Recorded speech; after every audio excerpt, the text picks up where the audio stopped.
ஸ்ரீரங்கம்பட்டி இளஞ்சிங்கங்கள் கபடி குழு அடுத்து இதுதான் மைதானம். இதுக்கு பக்கத்தில் ஸ்ரீரங்கம்பட்டி கருப்பர், கூழங்கை கருப்பர்.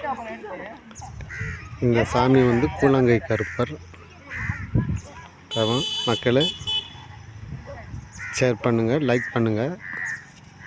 இவர் கூழங்கை கருப்பர்.